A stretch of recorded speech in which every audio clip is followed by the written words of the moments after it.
Tom Swift in the Caves of Ice by Victor Appleton. Chapter 8.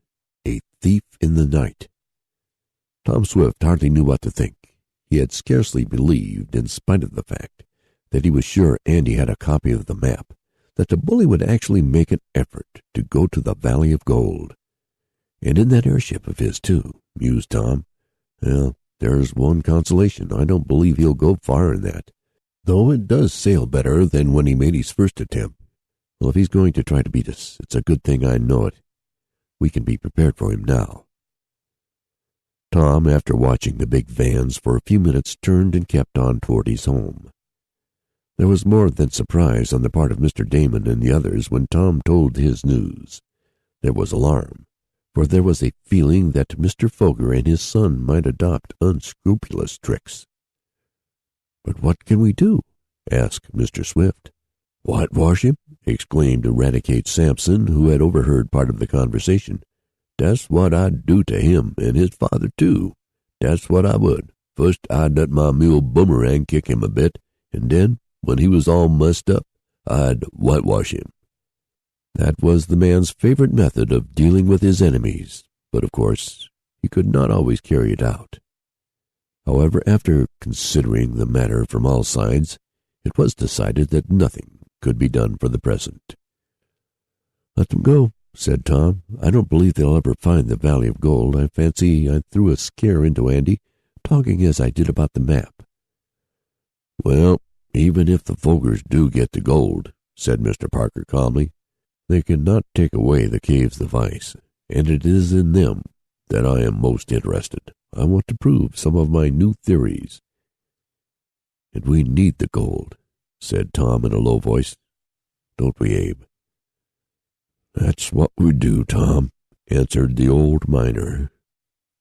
Preparations were now practically completed for the trip to Seattle by rail.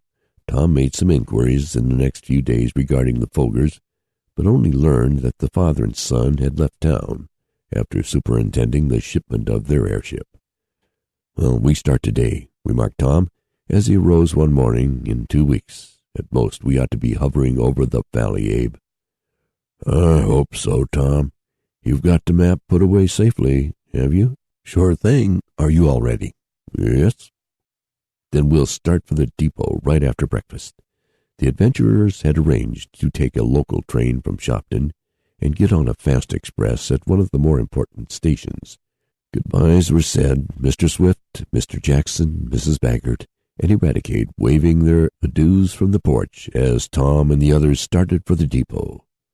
Miss Mary Nestor had bidden our hero farewell the previous night, it being a sort of second goodbye, for Tom was a frequent caller at her house, and if the truth must be told, he rather disliked to leave the young lady.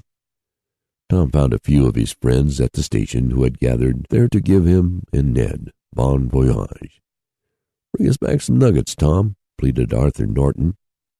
"Bring me a muskox, if you can shoot one," suggested one. "A live bear or a trained Eskimo for mine," exclaimed another. Tom laughingly promised to do the best he could.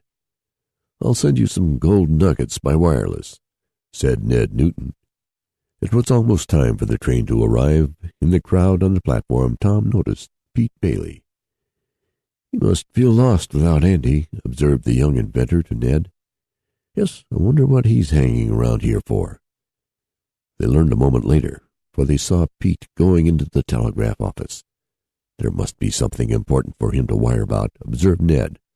Tom did not answer. The window of the office was slightly open, though the day was cool, and he was listening to the clicks of the telegraph instrument as the operator sent Pete's message. Tom was familiar with the Morse code. What was his surprise to hear the message being sent to Andy Foger at a certain hotel in Chicago, and the message read, "Tom Swift's party leaving today." "What in the world does that mean?" thought Tom, but he did not tell Ned what he had picked up as it went over the wire. Why should Andy want to be informed when we leave? That's why Pete was hanging around here. He had been instructed to let Andy know when we left for Seattle. There's something queer back of all this. Tom was still puzzling over the matter when the train rolled in and he and the others got aboard. "Well, we're off," cried Ned. "Yes, we're off," admitted Tom, and to himself he added, "No telling what will happen before we get there, though." The trip to Chicago was without incident, and on arrival in the Windy City, Tom was on the lookout for Andy or his father, but he did not see them. He made private inquiries at the hotel mentioned in Pete's telegram, but learned that the Fogers had gone on. "Perhaps I'm worrying too much," thought Tom, but an event that occurred a few nights later, when they were speeding across the continent, showed him that there was need of great precaution. On leaving Chicago, Tom had noticed among the other passengers traveling in the same coach as themselves a man who seemed to be closely observing each member of the party of gold hunters. He was a man with a black mustache, a mustache so black, in fact, that Tom at once concluded that it had been dyed. This in itself was not much, but there was a certain air about the man, a sporty air, which made Tom suspicious. "I wouldn't be surprised if that man was a gambler, Ned," he said to his chum one afternoon as they were speeding along. The man in question was several seats away from Tom. "He does look like one," agreed Ned. "I needn't advise you not to fall in with any of his invitations to play cards, I suppose," went on Tom after a pause. "No, indeed. It's something I don't do," answered Ned with a laugh. "But it might be a good thing to speak to Abe Abercrombie about him. If that man's a sharper, perhaps Abe knows him or has seen him, for Abe has traveled around in the West considerable." "We'll ask him," agreed Tom, but the miner, when his attention was called to the man, said he had never seen him before. "He does look like a confidence man," agreed Abe, "but as long as he doesn't approach us, we can't do anything and don't need to worry." There was little need to call the attention of either Mr. Damon or Mr. Parker to the man, for Mr. Damon was busy watching the scenery, as this trip was a new one to him, and he was continually blessing something he saw or thought of. As for Mr. Parker, he was puzzling over some new theories he had in mind, and he said little to the others. On the night of the same day on which Tom had called special attention to the man with the black mustache, our hero went to his berth rather late. He had sent some telegrams to his father and one to Miss Nestor, and when he turned in he saw the gambler, as he had come to call him, going into the smoking compartment of the coach. Though Tom thought of the man as a gambler, there was no evidence, as yet, that he was one, and he had made no efforts to approach any of our friends, though he observed them closely. How long Tom had been asleep he did not know, but he was suddenly awakened by feeling his pillow move. At first he thought it was caused by the swing of the train, and he was about to go to sleep again, when there came a movement that he knew could not have been caused by any unevenness of the roadbed. Then, like a flash, there came to Tom's mind the thought that under his pillow, in a little leather case he had made for it, was the map, showing the location of the Valley of Gold. He sat up suddenly and made a lunge for the pillow. He felt a hand being hurriedly withdrawn. Tom made a grab for it, but the finger slipped from his grasp. "Here, who are you?" cried Tom, endeavoring to peer through the darkness. "It's all right, mistake," murmured a voice. Tom leaned suddenly forward and parted the curtains of his berth. There was a dim light burning in the aisle of the car. By the gleam of it, the young inventor caught sight of a man hurrying away, and he felt sure the fellow who had put his hand under his pillow was the man with the black mustache. He confirmed his suspicion a moment later, for the man half turned, as if to look back, and the youth saw the mustache. He was after my map, thought Tom with a gasp. He sat bolt upright. What should he do? To raise an alarm now, he felt, would only bring a denial from the man if he accused him.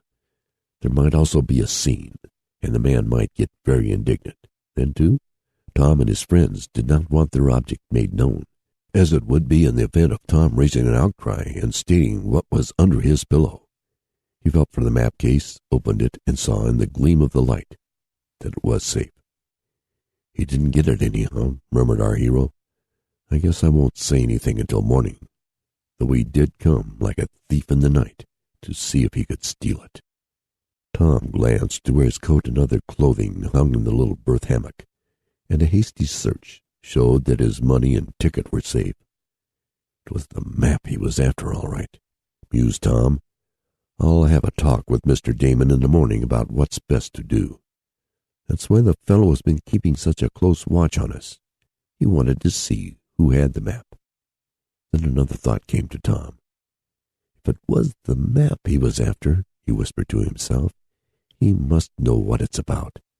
Therefore, the Fogers must have told him. I'll wager Andy or his father put this man up to steal the map. Andy's afraid he hasn't got a copy of the right one.